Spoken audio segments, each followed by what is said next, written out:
Hey, Chase here with Own Boise, and today I'm excited to bring to you the market data through the end of September 2022. Now, I know this video is way too long and you will not watch the whole thing, so here's the top 3 things you need to know that exist in this video. Number 1, inventory is actually down month over month. The first down tick in 5 or 6 months now. Number 2, we have sales are down, but just slightly month over month. And then number 3 is I'm actually going to make a bold prediction on where I think interest rates will be in the future. So if you want to know more about that, watch the rest of this video.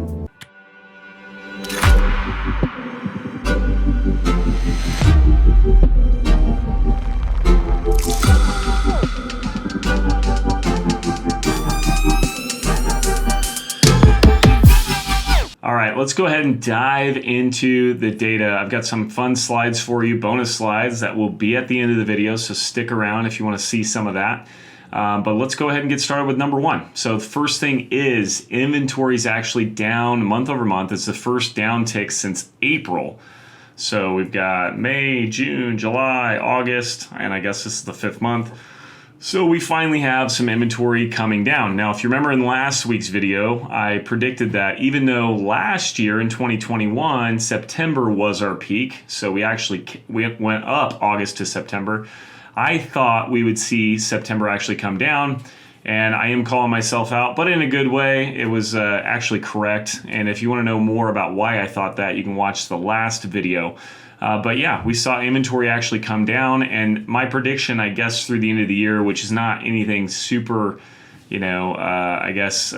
clairvoyant by any means, but I think we will continue to go down on the inventory side through January. That'd be my guess on the existing home side. Now, new construction side, I think that could actually tick up a little bit. So anyways, on the resale side, you got people dealing with their lives. They typically don't want to move as much over the winter, and schools and all that fun stuff.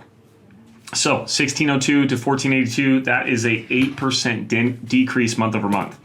Now, we talked about sales being down month over month as well. So you can see this data here on the black side. You've got closed sales at 525, and you've got pending sales at 512. So that's a total of 1,037 closed and pending sales in September.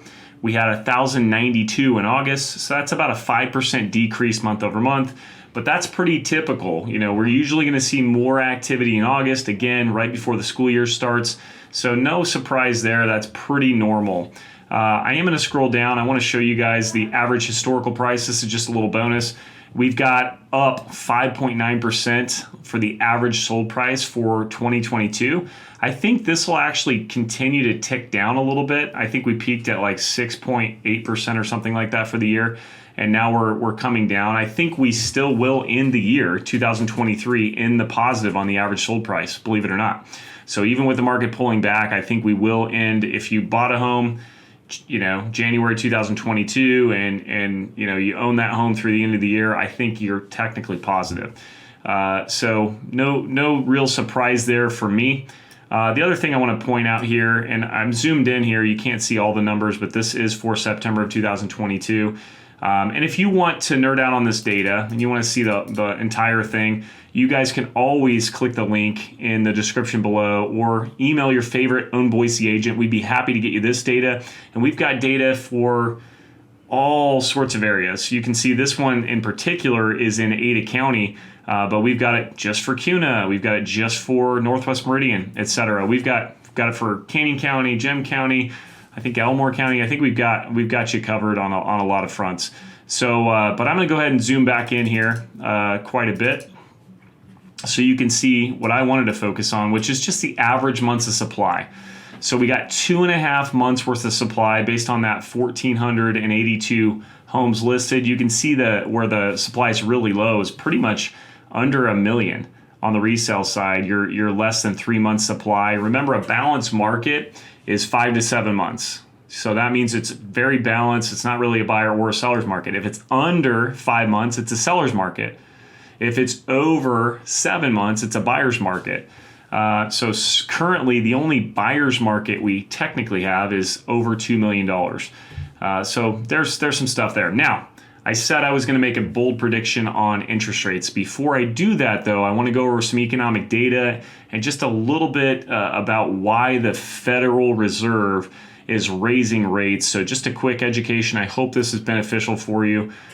Without further ado, we're going to go ahead and dive into it, though.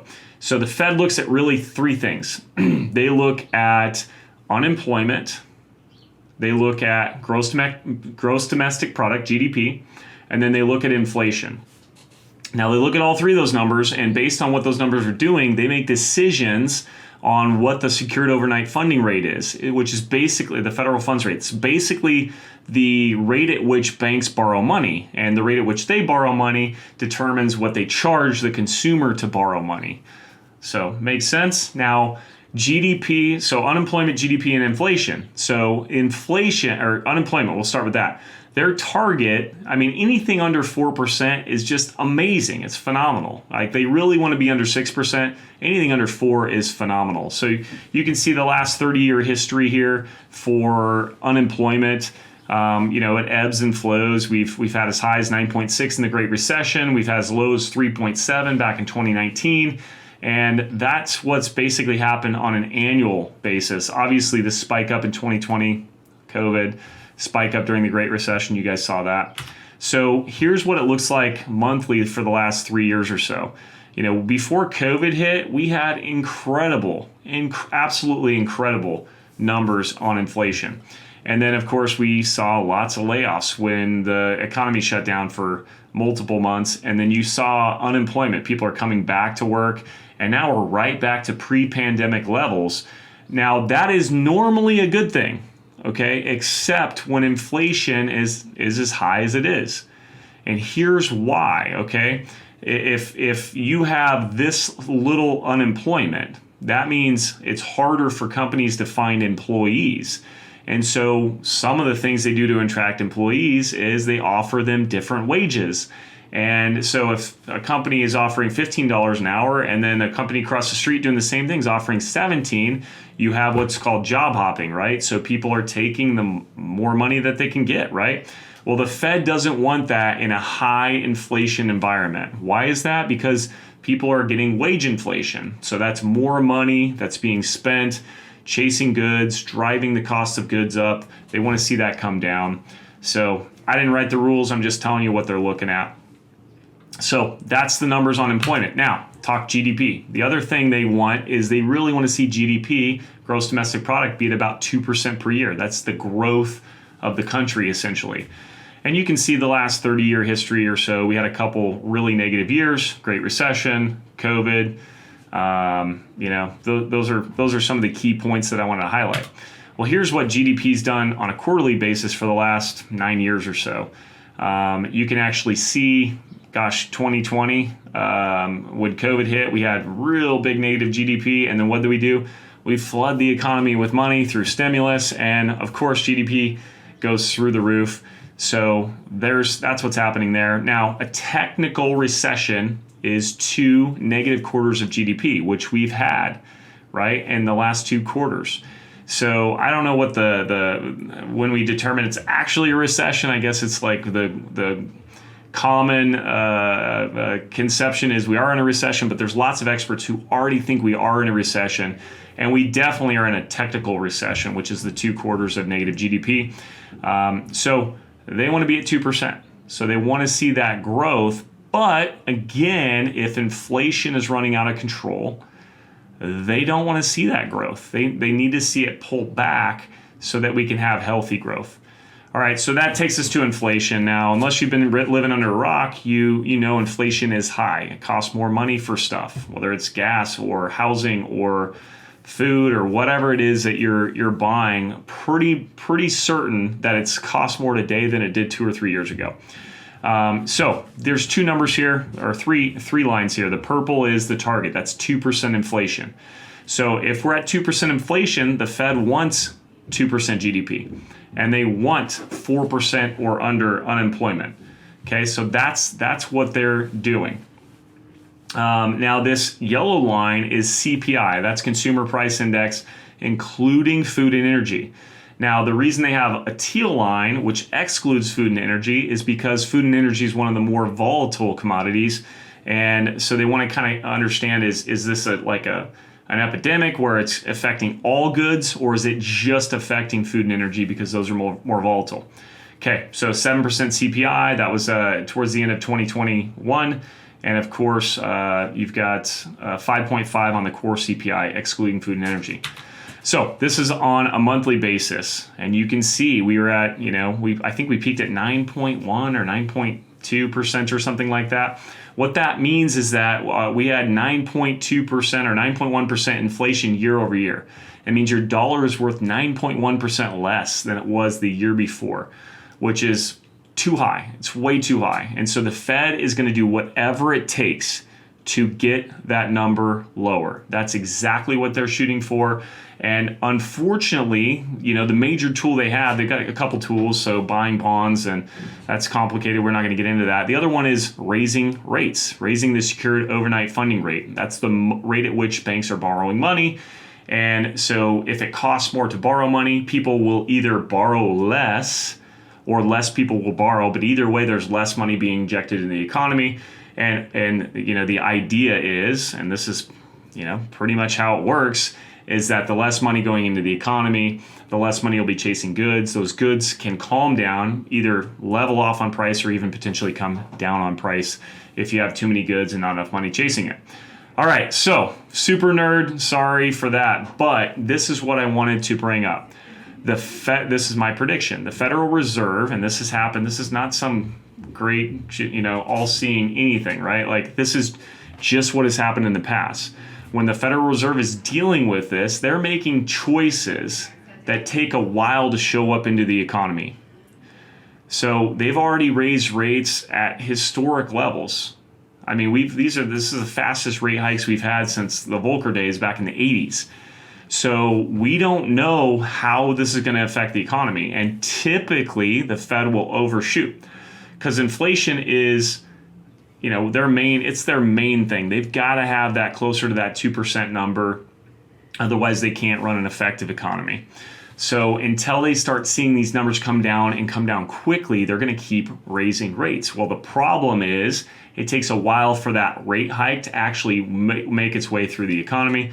So a lot of experts, not just myself, but this is my opinion as well, believe that by the time the data shows up, the Fed will have already raised the rates too high, and they'll actually, even as early as the middle of next year, start to lower rates again to find that balance of keeping that 2% inflation and hopefully not crashing the economy in the meantime. Now, there's plenty of people, I've seen them in the comments, and you can go find them anywhere, who think that we're going to have the greatest recession or depression of all times. Look, I'm not here to talk doom and gloom. I do believe the Fed is moving too fast on the rates, and I believe they'll have to go the opposite way. And I think that'll happen in as little as 12 months. So that's my prediction. So what does that mean for you? Well, it's hard to say because inventory has to be high, right, in terms of months of supply to see those prices drop. So, I'm not telling you what to do in terms of should you buy or is it a good time to buy or any of that. I'm not going to tell you that, okay, because no one can predict that. What I will tell you is this: if you have a good enough reason to buy and you can afford it, then you should go ahead and buy with confidence, okay? And you can afford it at today's payment, today's rate. It's like 6.5% today. For your 30-year fix, we hit 7% a week ago because it was volatile. It'll probably bounce between 6 and 7% until the Fed makes a decision on rates in November. And if we get some good data on this inflation number, then there's a good chance that we'll actually see those rate hikes actually either be less or even not a rate hike at all. But those are the key things we're looking at. So what is the consumer price index showing? What are the unemployment numbers showing? They need unemployment to go up, and they need to have the consumer price index, which is basically inflation, the numbers we're talking about. They need to see that go down faster than it's going. And if they do that, we'll see rates come down. So, some people are thinking that the next 6 to 12 months could be the best time to buy. Even though borrowing money might cost a little bit more, the price of the asset might be down because those people that have to sell are lowering their price to meet whatever the buyer demand is. So I'm Chase with Own Boise. I'm sure you have questions about all this data I threw at you. If you stuck around this long, you're probably a nerd like me, so thank you for doing that. And we'd love to answer your questions. So what do you think is going to happen with rates over the next 12 months? Be nice, post them in the comments. Let us know what your thoughts are. If you have questions about should you buy or should you sell in this market, everyone's situation is different. We will never tell you what to do. All we'll do is help you understand what your situation is and how, basically give you the tools so you can best navigate it. But ultimately, we advise, you direct. Come work with us at Own Boise. We'd love to help you on your next real estate transaction. And we actually have a home building or a building wealth webinar coming up here, I think on October 25th. There'll be a link somewhere in the comments. Sign up for that. We'd love to see you there. Thanks so much for watching. Have a great day.